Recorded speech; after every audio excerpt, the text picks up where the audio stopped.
O nosso bate-papo de hoje, inclusive, tem sido o tema dos nossos estudos acerca do suicídio.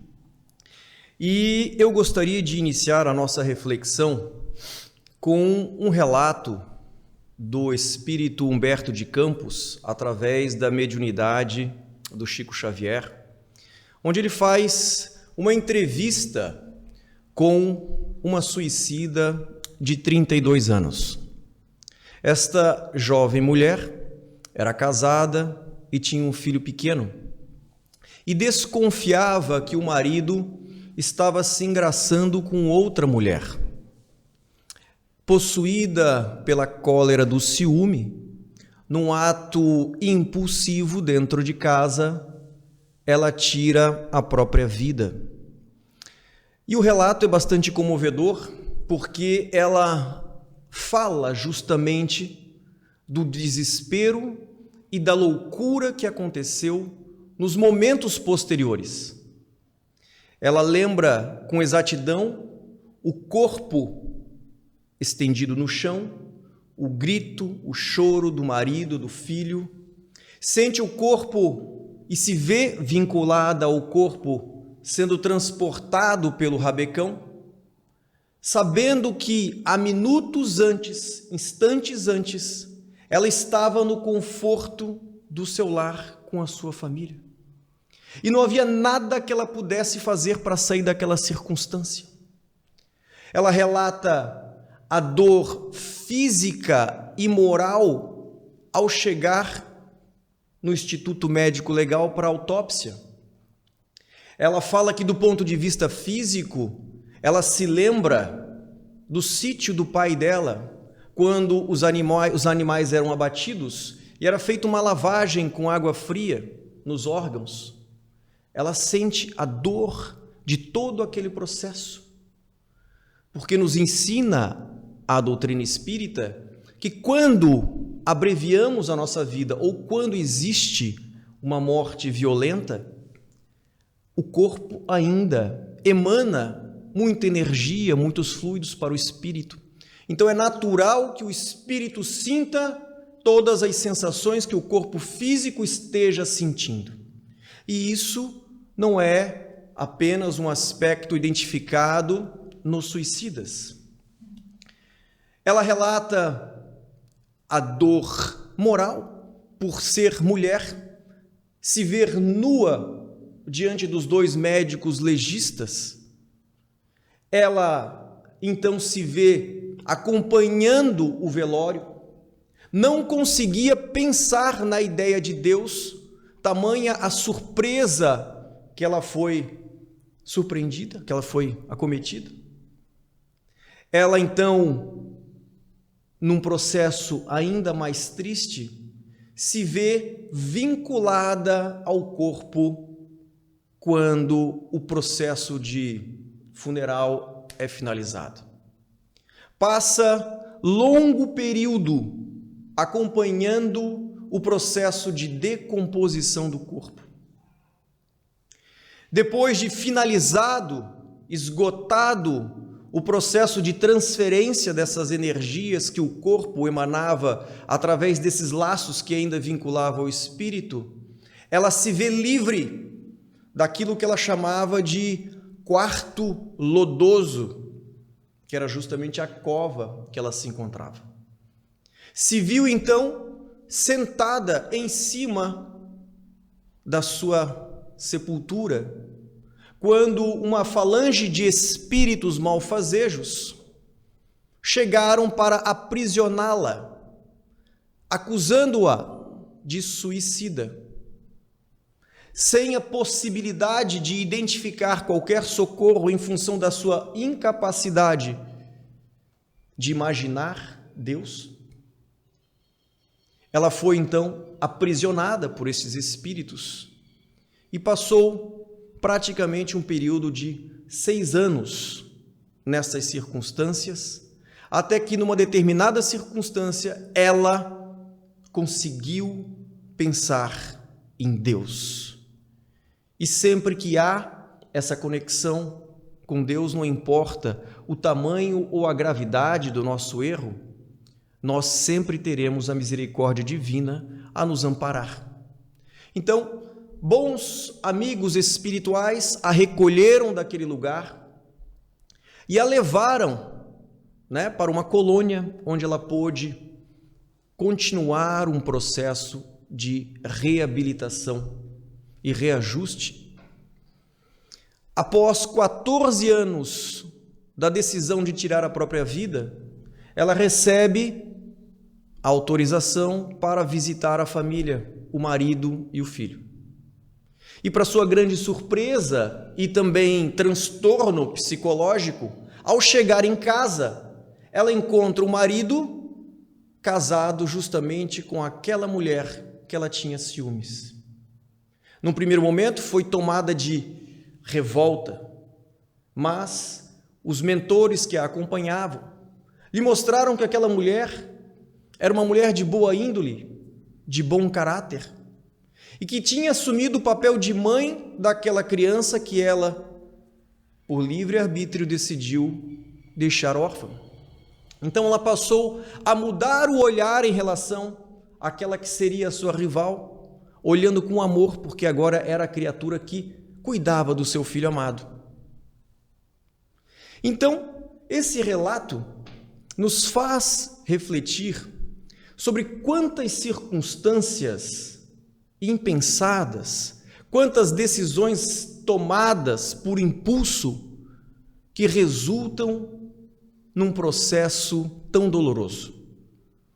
Quantas criaturas tiram as suas vidas num momento de loucura como esse, por desconhecerem quais são as consequências que o suicídio pode trazer.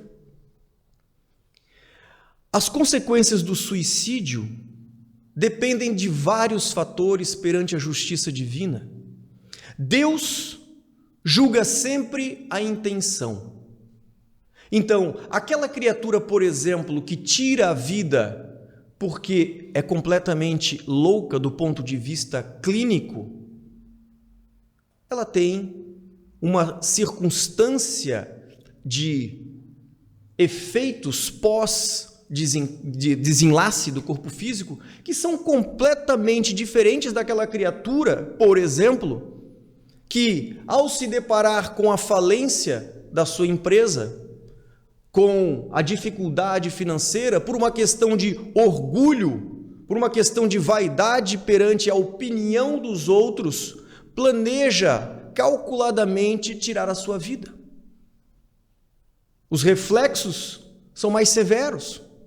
O que é comum entre os suicidas de maneira geral, segundo o Livro dos Espíritos, é que existe sim uma vinculação ao corpo, de maneira que a criatura sinta aqueles efeitos, como a gente viu nesse relato. Há também, na grande maioria dos casos, mas não há regra quanto a isso, a sensação dos efeitos que ocasionaram a morte do corpo. Então, lá no livro Céu e Inferno, por exemplo, nós temos um homem que, diante da sua miséria, da sua dificuldade econômica, ele sobe até uma torre e se atira num penhasco. A grande dor dele é se sentir permanentemente no vácuo, se sentir permanentemente em queda e ver se aproximar o rochedo. Há falta de resignação, da confiança no Pai. Os reflexos são apontados no livro Céu e Inferno em detalhes. Há atenuantes e agravantes, depende de cada caso. Há, por exemplo, um pai que tira sua própria vida quando descobre que seu filho foi convocado à guerra. Para que ele não fosse à guerra, ele tira a vida de maneira que o filho se torna arrimo de família e não é enviado à guerra. O atenuante é que ele fez por amor ao filho. O agravante é porque não confiou em Deus. Quem disse que o filho morreria na guerra? E ele desconhecia quais eram os propósitos divinos para a evolução daquele espírito, tendo estado na guerra. a falta da confiança. Nos trazem o exemplo da mãe que, ao perder o filho amado, e aí eles fazem a entrevista com ambos, com o filho e com a mãe, a dor do filho é o seguinte: não fosse a dor da minha mãe, eu estaria plenamente feliz. Mas a mãe, diante da dor, tira a sua própria vida. E aí é uma questão comum ao suicida. Para se livrar de um problema que para ele parece intransponível naquela circunstância. E aí nós temos inúmeros exemplos nos trabalhos mediúnicos.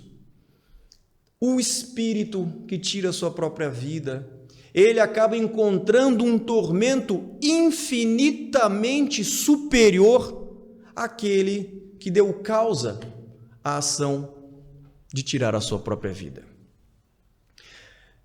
As circunstâncias diferem, mas existem aspectos que são comuns.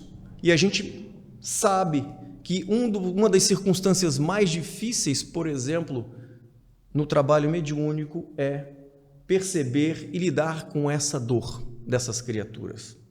Mas, de maneira geral, nós falamos aqui, de uma maneira bem sucinta, sobre as consequências do suicídio. E quais seriam as principais causas para o suicídio? Segundo a Associação Brasileira de Psiquiatria, 90% dos casos de suicídio estão relacionados à esquizofrenia, à depressão e ao uso de drogas ilícitas. Hoje, no mundo, cerca de 800 mil pessoas tiram as suas vidas todos os anos, o que dá uma média de uma morte a cada 40 segundos. E entre os jovens de 15 a 29 anos, a primeira causa de morte, acidente automobilístico. A segunda causa de morte, suicídio. Segundo a Organização Mundial de Saúde, em 2025, a principal causa de morte no mundo será em função da depressão.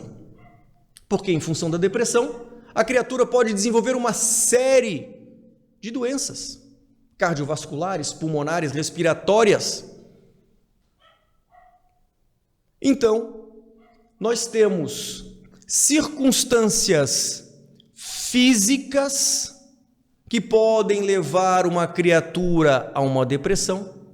Nós temos questões espirituais e nós temos questões existenciais.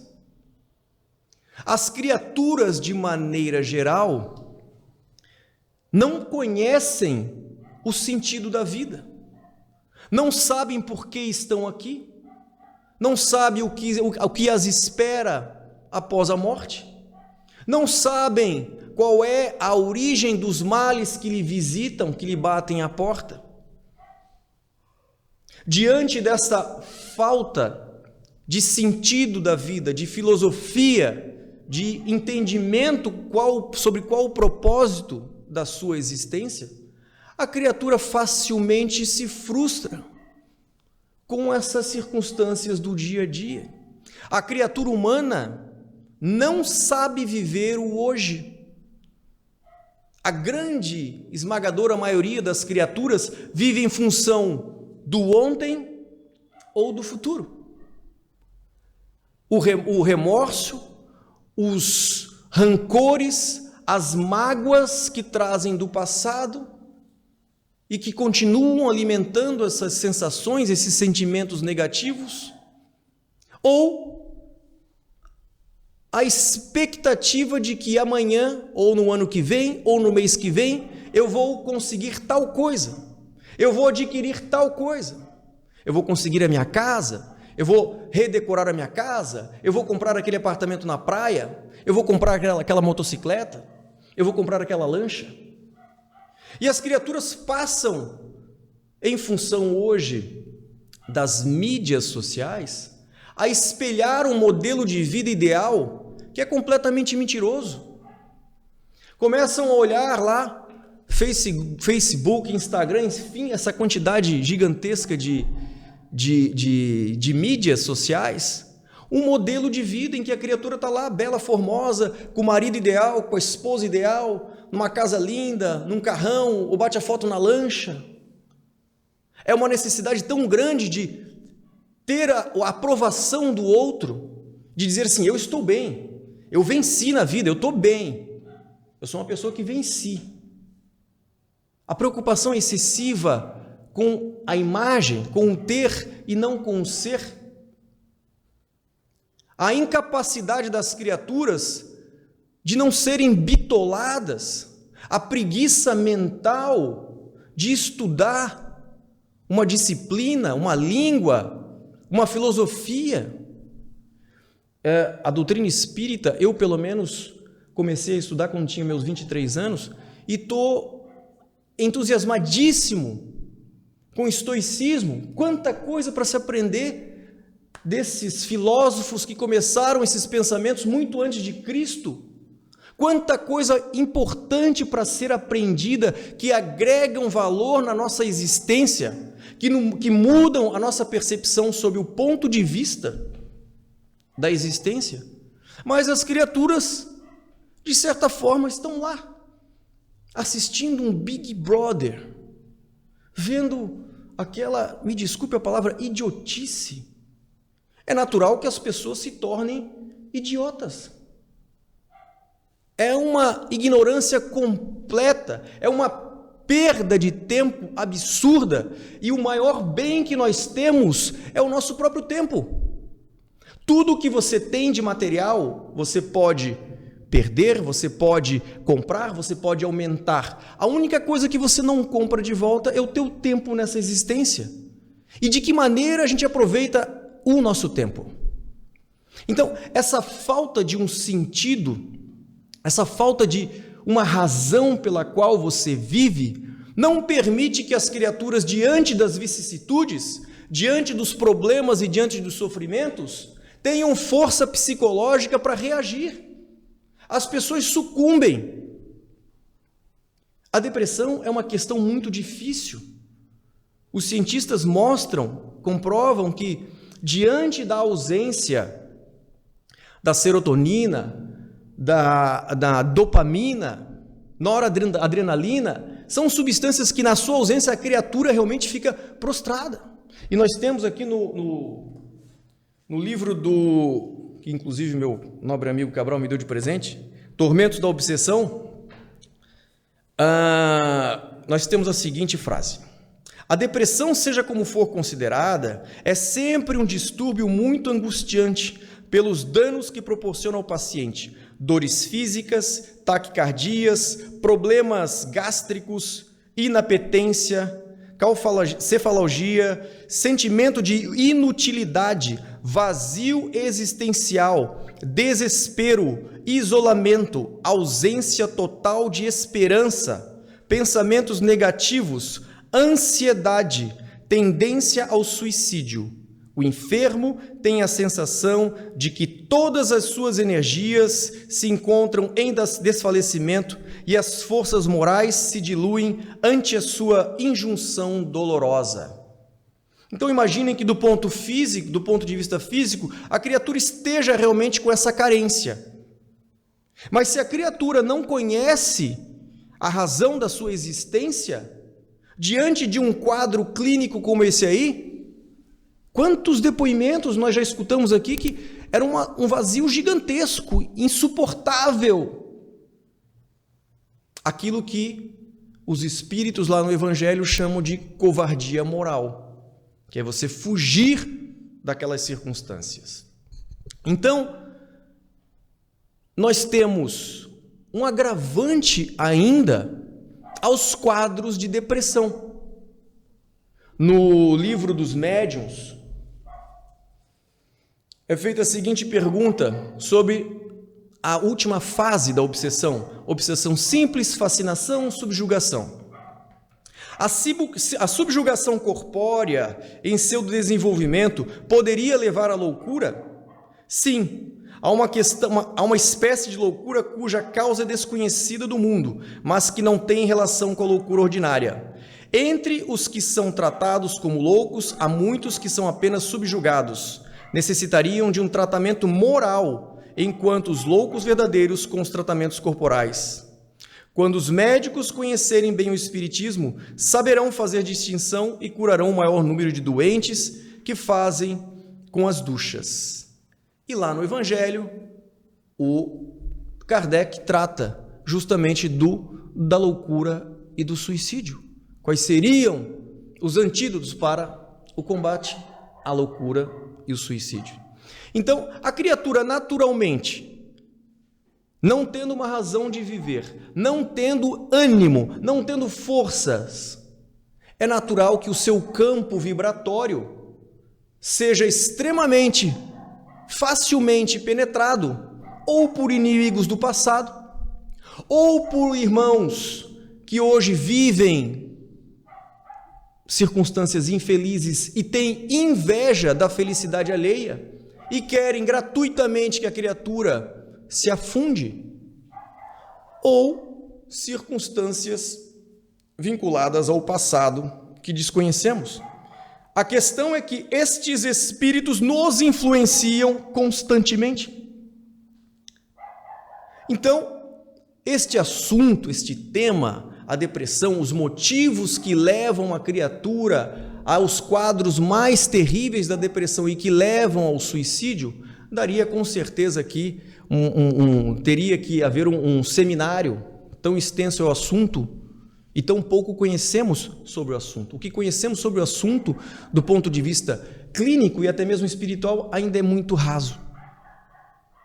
E quais seriam, já que o tempo me pressiona, quais seriam, então, os antídotos, os remédios, os preventivos que nós poderíamos utilizar? Porque cada um de nós aqui tem uma responsabilidade. Cada um de nós aqui tem familiares, tem amigos que nós já ouvimos falar, que estão em depressão profunda ou que já cogitaram a possibilidade do suicídio. E não duvidem disso. Nós temos que, de alguma forma, incutir nestas criaturas, pelo menos, a dúvida razoável.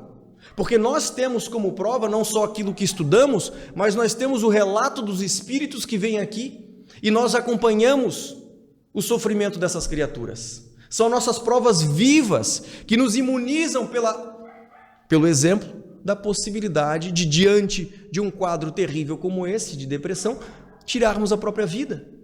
Então, todos nós aqui temos essa responsabilidade de educar para poder salvar. Responsabilidade de cada um de nós.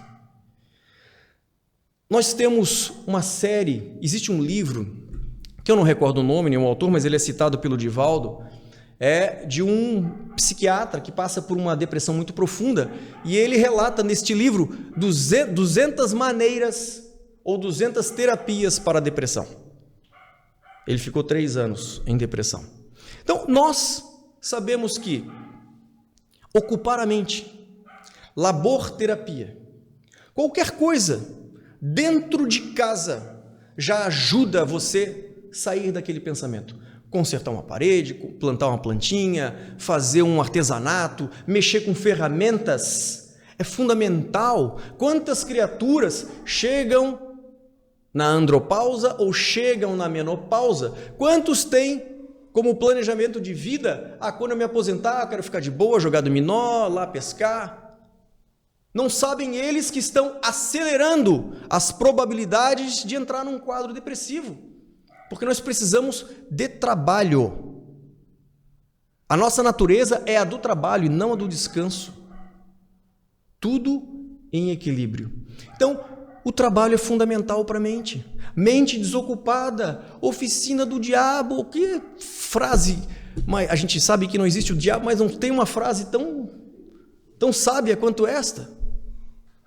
Mente desocupada, só pensa bobagem. A criatura, quando tem muito dinheiro, por que fracassa? Porque tem tempo para pensar um monte de bobagem como gastar aquele dinheiro. E aí vem os instintos mais selvagens que nós temos. Então, trabalho, terapia. A minha mãe, vou passar só 2 minutinhos ali. A minha mãe, eu passei, eu acho que uns 20 anos dizendo para ela, a mãe precisa procurar um médico, um psiquiatra, um terapeuta. Ah, não, isso é coisa para louco, não sei o quê, não sei o quê. Agora que ela está com quase 70, cheia de manias, cheia de neuras, está completamente neurótica, cheio de trejeitos que você diz assim, é louca.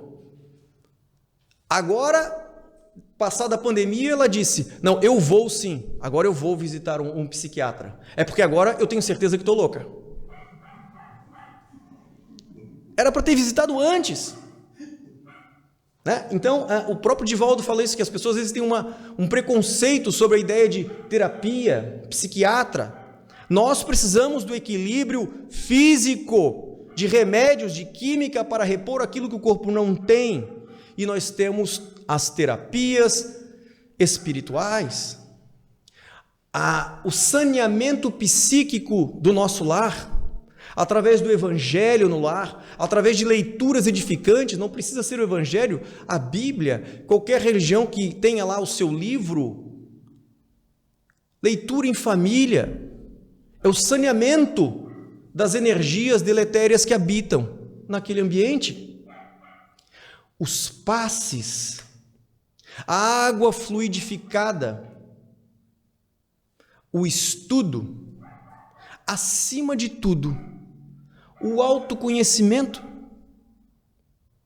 A criatura que já se encontra em quadros mais graves, que não tem acesso a quem é espírita, o CVV, Centro de Valorização da Vida, 24 horas por dia você pode ligar lá, vai ter alguém para te atender, para te escutar e que vai te ajudar. Mas conhecer a si mesmo, eis a chave da felicidade. No texto do Evangelho sobre a loucura e o suicídio, coloca de maneira muito clara que a criatura que, quando compreende a brevidade desta vida perante a eternidade, as vicissitudes batem à porta e eles dão pouca importância, ou não se afundam naquilo ali, não criam tanta ansiedade, porque sabe que tudo se resolve, tudo isso aqui é passageiro, mas nós somos imortais. Então, o conhecimento dessas verdades, como diz lá no Evangelho, a calma e a resignação adquiridas na maneira de considerar a vida terrestre e a confiança no futuro, dão ao espírito uma serenidade que é o melhor preservativo contra a loucura e o suicídio. É o que diz o outro texto do Evangelho sobre o ponto de vista.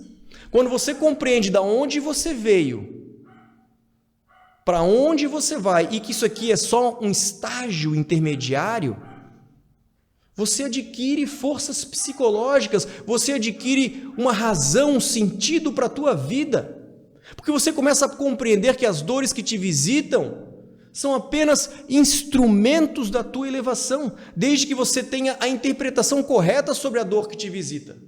O problema não está nos problemas, o problema não está nas adversidades, nas vicissitudes. O problema está na nossa maneira de interpretar tudo isso. Nós queremos ter controle sobre o que nós fazemos e sobre circunstâncias que nós não temos controle. Aí a criatura sofre. Então, autoconhecimento.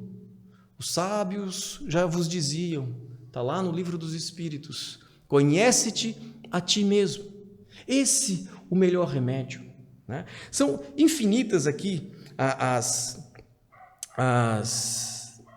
digamos, as sugestões para que a criatura pudesse alcançar mais equilíbrio, as terapias disponíveis, mas o tempo não permite. Mas nós, conhecedores que somos, pelo menos de maneira básica, sobre esses fundamentos da doutrina espírita, sobre as consequências para os suicidas, nós temos a obrigação de fazer a nossa parte, mesmo que nós não nos consideremos espíritas, apenas aqueles que visitam, enfim, todos nós temos um trabalho a fazer, que é o de esclarecer e ajudar e identificar aquelas criaturas que estejam em circunstâncias de risco. E sem julgar. Eu já fui uma pessoa que julguei muito. Dentro da minha família, problema de depressão, Isso é falta do que fazer. Não, precisa conhecer para poder julgar. Mas essas pessoas precisam, acima de tudo, de apoio e de tratamento adequado do ponto de vista clínico e do ponto de vista espiritual. E nesse papel, nesse aspecto, como diz o livro dos médiuns, quando o mundo for espírita, não teremos mais suicídios conscientes. O tempo, infelizmente, já esgotou. Obrigado pela paciência de vocês aqui.